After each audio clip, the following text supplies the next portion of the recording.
If you can afford to buy expensive lenses, of course, you can expect a great image quality. But what if you're on a budget? What if you have only around $200 to spend on a portrait lens? What does this give you? In today's video, we're looking at the Meike 85mm f1.8 SE Mark II. Hi friends, Dirk here. Still recovering from my shoulder surgery, but I'm already able to hold a camera. That's good, right? So yes, if you remember, about a year ago, I made a video review of the Mark I version of this lens. And this was a lens that was also around $200, but you could see that it was a budget lens. We had strong chromatic aberrations. It had a very low contrast wide open, and also the sharpness was not at its best, especially in the corners. Let's see if the Mark II is an improvement. With 369 gram, this is about 20 gram lighter than its predecessor. It's still made of plastic, and we also get here an AF/MF switch and a focus ring that goes smooth, but you can hear a little bit of a grinding. I'm not sure if my microphone can pick up on that. So nothing severe, but noticeable. When we take off the lens cap, we can see there is a USB-C port where we can update the firmware. That's great.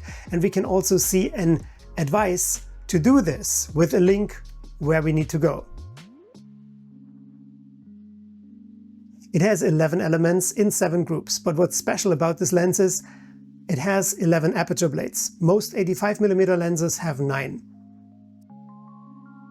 The front filter size is 62mm, and I attached a very expensive B&W ND filter to be able to shoot at f1.8. And we'll get to this in a little bit when we're talking about the autofocus. So the first impressive thing is the minimum focusing distance of only 65 centimeters, so you can really get close to your subject. In comparison, the Lumix S85mm lens has a minimum focusing distance of 80 cm and the Meike 85mm f1.8 Pro 85. And although sometimes when I tested it in the real world, it felt like I had to step back a bit further, I tested it in my studio, and indeed, the minimum focusing distance sensor to subject is only 65 cm. Great. The next category in which this lens outshines its predecessor is the sharpness. Already wide open, the center sharpness is impressive. And not only the center sharpness, also the corners. And this goes also for the contrast. This is so much better than the Mark I version of this lens. This lens suffers from a little pincushion distortion and also from some vignetting. We need to stop it down to f4, f5.6 to get rid of all the vignetting. The Mark I version of this lens suffered from extreme chromatic aberrations. Forget about photographing chrome parts, that was not even an option. On this one, the SE Mark II, chromatic aberrations are so much better controlled, and you have no problem photographing chrome parts. The focus is accurate and spot on, especially in photo mode. In video mode, the stepper motor is not loud, but also not totally silent. You can hear it.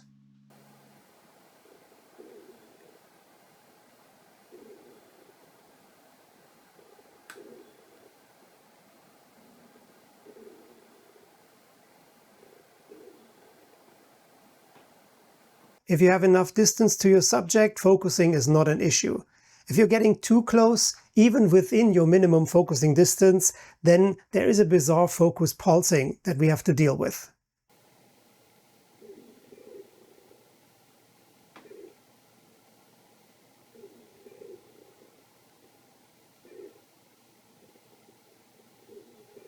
The lens suffers from focus breathing, and while making the focus breathing test, that means me standing alone in front of the camera, I attached this ND filter in order to shoot wide open or relatively wide open, and with an ND filter attached, the lens was not able to focus on me. It couldn't find me at all.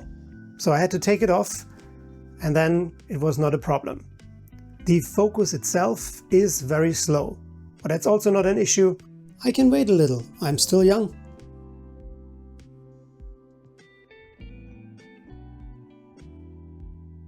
Although the focus ring goes relatively smooth, it is not linear, and manually focusing is truly a challenge.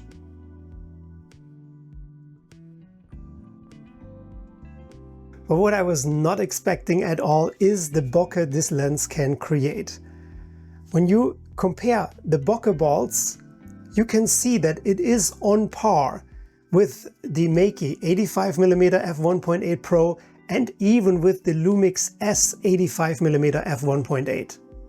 That is impressive. And also in real-world photos, the bokeh is beautiful. So here I'm showing you sun stars and flaring at f11.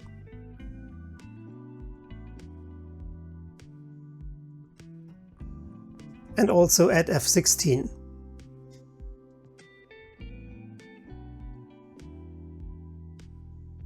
Here we're taking a look at longitudinal aberrations wide open, and you can see that, yeah, to get rid of them we need to stop the lens down.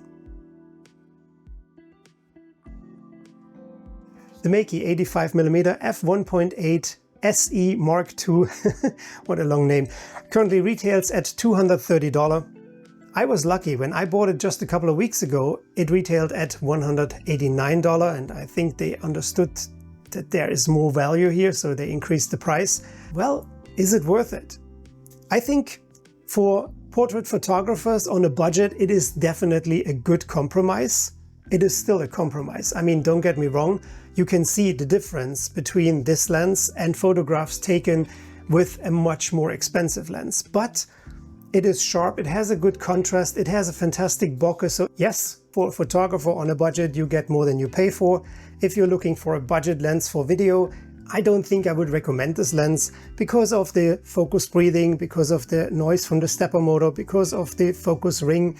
I think there are better options. And within the next couple of weeks, I will introduce you to a few. Thanks so much for watching this. Till the next time, stay safe, stay tuned, and take care. Bye for now.